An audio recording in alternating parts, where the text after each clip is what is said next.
ഇപ്പോൾ നമ്മൾ എയർ ഇന്ത്യയുടെ ആക്സിഡൻറ്റ് ഒരു എക്സാമ്പിളാണ്.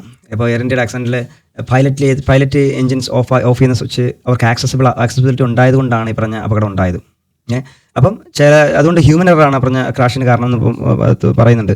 അപ്പോൾ എന്നതുപോലെ ചില കാര്യങ്ങൾ ചില ആക്സസിബിലിറ്റി കൊടുത്തു കഴിഞ്ഞാൽ ആക്സിഡൻ്റൽ ചില പ്രശ്നങ്ങളുണ്ടാകും. ഉദാഹരണം ഇപ്പം നമ്മൾ ഈ പറഞ്ഞ എയർ ഇന്ത്യ എക്സ്പ്രസിൻ്റെ ഒരു ഉദാഹരണമാണ്. അതുകൊണ്ടാണ് ഇപ്പം എയർബസ് ഫ്ലൈ ബൈ വയർ എന്ന് പറഞ്ഞിട്ടുള്ളൊരു കൺട്രോൾ സിസ്റ്റം ഡിസൈൻ ചെയ്തിരിക്കുന്നത്. അപ്പോൾ അവിടുത്തെ ലേറ്റസ്റ്റ് എയർക്രാഫ്റ്റിലൊക്കെ അവർ നോക്കുന്നൊരു സാധനമാണ് ഈ പറഞ്ഞ ഫ്ലൈ ബൈ വയർ എന്ന് വെച്ചാൽ കംപ്ലീറ്റ്ലി ഫ്ലൈ ബൈ വയർ ആക്കുക, നോ കൺട്രോൾസ് എല്ലാം ഒരു ബട്ടൺസിലേക്ക് ഒതുക്കുക എന്നുള്ളതാണ് നോക്കുന്നത്. ഉദാഹരണം നമ്മളിപ്പോൾ ഈ പറഞ്ഞ ഒരു സിസ്റ്റം തന്നെ നോക്കാം.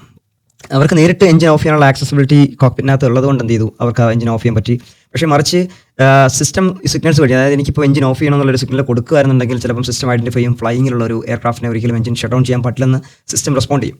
അപ്പോൾ അങ്ങനെ നിങ്ങൾ എന്തെങ്കിലും ഫംഗ്ഷനാലിറ്റിയിലൂടെ മെത്തേഡ്സിലൂടെ മാത്രമേ ഈ പറഞ്ഞ പോസിബിലിറ്റി ചെയ്യുമ്പോൾ നിങ്ങൾക്ക് നേരിട്ട് ആ ഒരു എഞ്ചിൻ ഓഫ് ചെയ്യാനുള്ള ആക്സസിബിലിറ്റി കൊടുക്കരുത്. അതാണ് ഇപ്പം വന്ന പ്രശ്നം. അപ്പം ഈ ഒരു ടെക്നോളജി വരുമ്പോൾ ചിലപ്പോൾ അതിനകത്ത് മാറ്റം വരേക്കാം. അപ്പോൾ ഹ്യൂമൻ എററാണ് പല ഭാഗത്തും പ്രശ്നം വരുന്നത്. അപ്പോൾ ഹ്യൂമൻസ് ആ പറഞ്ഞ ഡേറ്റയെ ആക്സസ് ചെയ്യാതിരിക്കാം, അതാണ് ഏറ്റവും നല്ലത്.